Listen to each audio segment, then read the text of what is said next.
Okay, guys, we are on our second day of intermission, and the question of the day is there anything that just really terrifies you or terrifies your kids that it shouldn't be funny, but it is? I have one. I have one, and I've had one for a while, and every time I think about it, I giggle, and I know um, my son, who is 24, does not feel that it's funny at all. He's always been afraid of big dogs, and he's like 6'3", 6'4", body builds, and we have a giant schnauzer.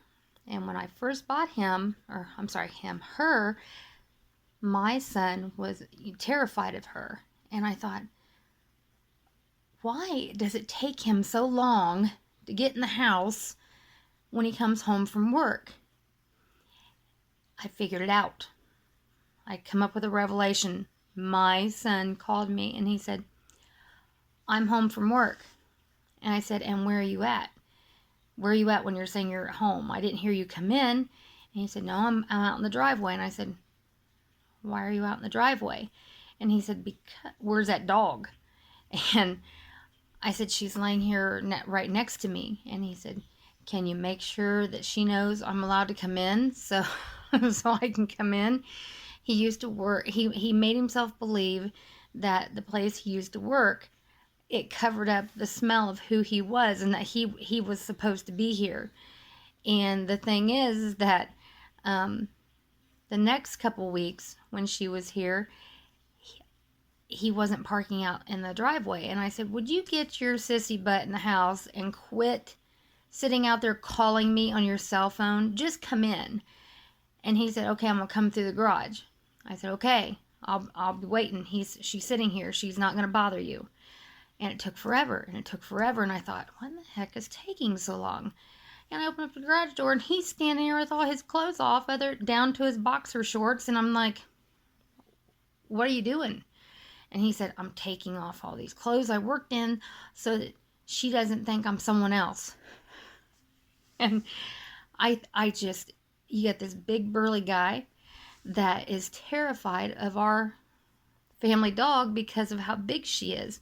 She honestly believes she's a lap dog.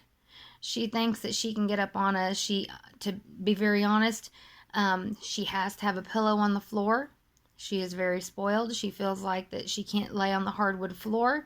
And if I have her pillow in the wash, she will back up and put her butt inside one of the little tiny beds that's for the other two miniature schnauzers and try to force herself in that bed. So it's nothing but excitement. But at the same time, she's never bit anyone. She sounds like she could do some damage. I mean, that's what we wanted. That's what we wanted.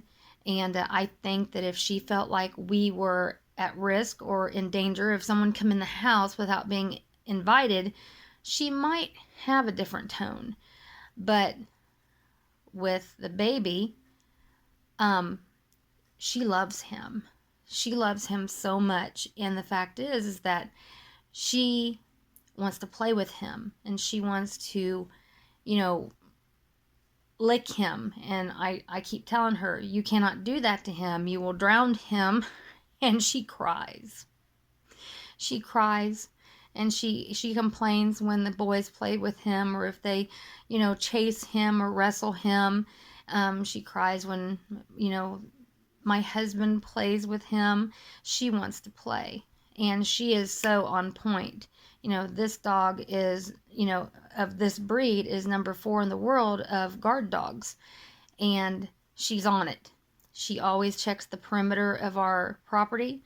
She checks the perimeter of our house.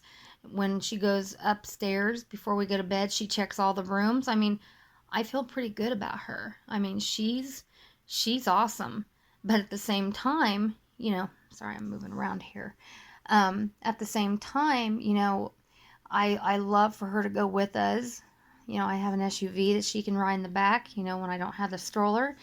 And, I think she scares the crap out of people. She looks like a black bear when I don't have her hair cut, because She's just so big. And, I let her stick her head out the window so she can get air, like if we go somewhere at a drive-in or a Sonic or something like that, so she can kind of get some air. And, people go by the car, and when they see her head sticking out of the window, they go, "Ooh," and they go around the car, and they come around the front of the car, and they point at me like, "Aha, you're not getting me with her."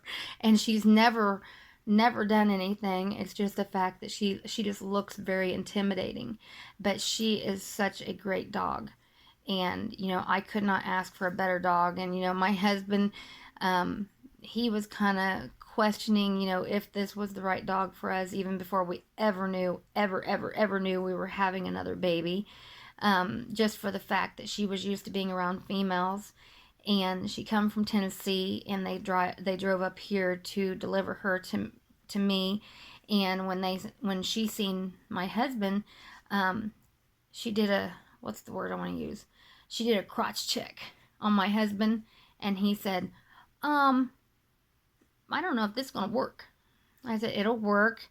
Just relax and let her know that you trust her and that she can trust you. And he was a little skeptical, and that's okay. But now he loves her. He harasses her. He hops out at her. He uh, does stuff to her. He takes her favorite stuff, and we play with her a lot out on the property. And it. So, what are we afraid of? What are you afraid of? What are my, of course, my one son is an adult, but he's always been afraid of big dogs. Um, I know my other son. He's gonna kill me.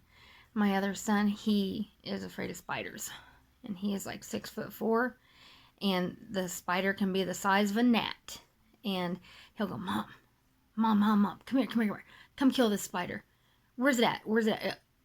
Right, right. Let me show you. Right, right there. You see that right there? No, right there. Kill it, kill it, kill it." He's 6'3" or 4, and he's worried about something that small because it's got the name Spider. Um, he acts like it's gonna eat him, and it's funny. I mean, he won't go to sleep if he thinks he's seen a web floating, or maybe a spider web that's in a corner.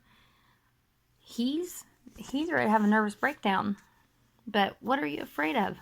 What makes us think that things are so bad? I have to say that it's funny, but